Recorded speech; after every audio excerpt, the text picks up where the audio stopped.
We're here at the state capitol for the second annual Disability Rights Advocacy Day. And this day is really an opportunity for our community to come together and bring visibility to the disability community and the importance for disability rights. So we're here at the Capitol to talk to our representatives and legislators about the needed change in policy that needs to happen for our community. So we're here talking about bills ranging from prescription drug labels all the way to airport accessibility at DIA to legislation that helps prevent people from driving distracted and keeping us all safe on the street. So we appreciate the community showing up today and being a part of this amazing event, and we thank our representatives and legislators for being here today and supporting our cause. Representation matters. Participation in government by people of all demographics, including those with disabilities, is important. Serving on boards and commissions, running for elected office, and serving as a state employee are all great ways to be a leader in public service. And I would encourage you all to seek out opportunities to get involved. If you want to see something genuinely important, you don't need to invite a group of politicians to join you this morning. As proud as I am of the coalition that you all have built, you should just look around the room. The real work of this movement is in the advocacy community that's represented here. Every single victory that we have is a credit to your fortitude and your courage and your persistence. I joined Disability Law Colorado because I don't want anyone, least of all, in the most beautiful state, in the most prosperous nation on the face of the earth, to struggle or suffer or die on account of an injustice that we can correct. In fact, I think this state should become the best place in the nation to live with a disability. Hi, I'm Joe Rubino with the Denver Post, and I cover DIA. So I'd like a little more detail. What's the motivation here? What can you tell us about the way DIA serves people with disabilities and how it can do better? The purpose of this bill was to create greater transparency and then create greater accountability for the airports. I am but a lowly, humble state legislator, so I can't reach out and touch the airlines because of the Federal Air Carriers Act, right? And we know, if you've traveled before, we know that they are breaking 1% of our mobility devices every year. And if you take the total number of able-bodied individuals, and let's make the analogy that, imagine that they were getting their legs broken just for traveling, that is 4 million travelers annually that would be getting their legs broken. I know for a fact that our federal delegation, our elected leaders, would never allow that to happen. So this is in conjunction with the work that Buttigieg is doing, and I don't know if you've seen the press conference around putting more teeth and holding airlines accountable. Here in Colorado, we're trying to make sure that the airports and the spaces here at the airport are more accessible. I'm going to use one example around mandating virtual participation in government that Reps Meg Froelich and Rutenell are running right now. Folks, we did this during a time of COVID. When able bodies were threatened, we did this. There was no fiscal note, we just did it. Now that we're trying to keep those lessons learned and keep it going, they're slapping us with $1 million fiscal note. So that tells you some of the barriers that we face in this building all of the time. And what it's going to take to change that is showing up here as you can, even virtually, because we have the virtual option here at the State House for sure. But showing up virtually and demanding that fiscal notes do not reflect what the state should already be doing. If we're asking for a floor or things that they've already done, we should not be getting slapped with fiscal notes. If we're asking for greater equity, all right, we'll have that conversation. But Benta is right. This is what constantly happens to us when we advocate for access here at the state capitol. So it requires and demands all of y'all that are here today showing up consistently and listening to these organizations and these champions that are around me when they ask for you to come testify, when they ask for your support. With 63 ayes, 0 no, and 2 excused, Senate Joint Resolution 13 is adopted. Co-sponsor. I stand here in front of you with gratitude for the people that came before, like Judy Human and Kevin Williams, for the family that I get to have here with me now, so that we can secure the future for people like Lucy from my district. This work is important, and my only ask is I leave is that you keep carrying it. Thank you.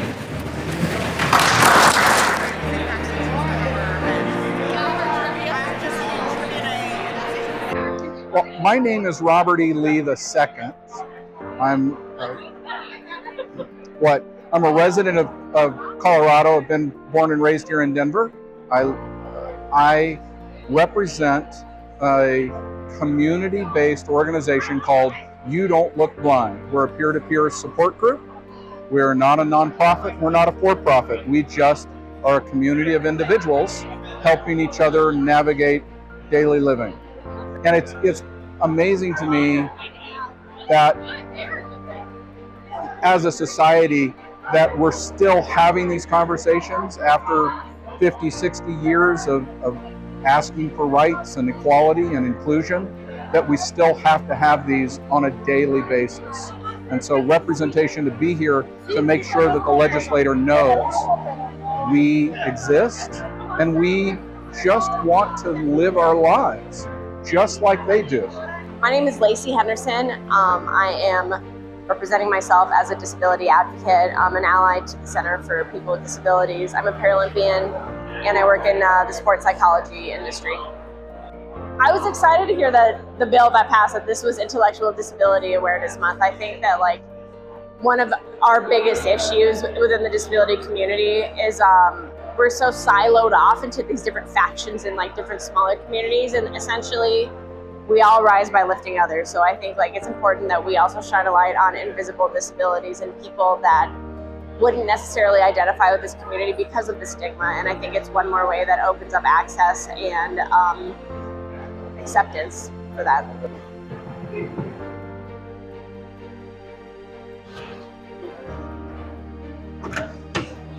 Hello. I'm just wondering if the representative is available to chat with. Yeah, thank you so much for meeting us. We're with the Center for People with Disabilities. Our main office is in Boulder. There's a good number of bills that are up this session that are important to our community and to help support people with disabilities in our community. And I know a lot of them are House bills and some are Senate bills. And one big one that is actually close to my heart is Senate Bill 65. And I know Senator Hansen is the sponsor of that bill.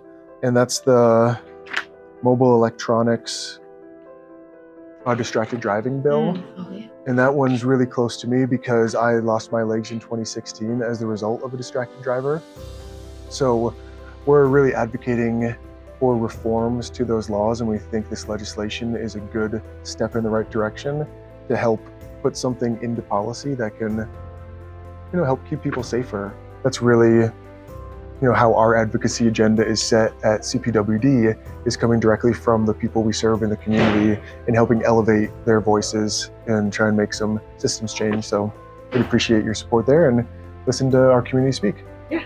Thank you so much. Yeah.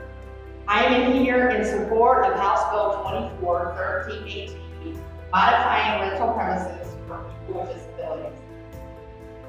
I feel that this bill is important because the tenant should not have to worry about removing the modifications that have been put in place by the landlord because it's ADA, to make it ADA compliant.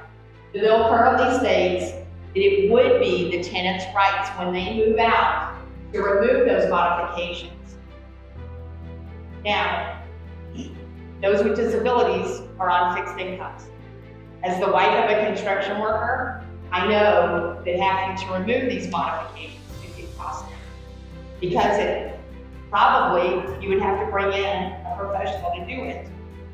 And I also know that it would be costly if another tenant were to come in and tell the landlord, well, I need those back in place, and those can be costly as well.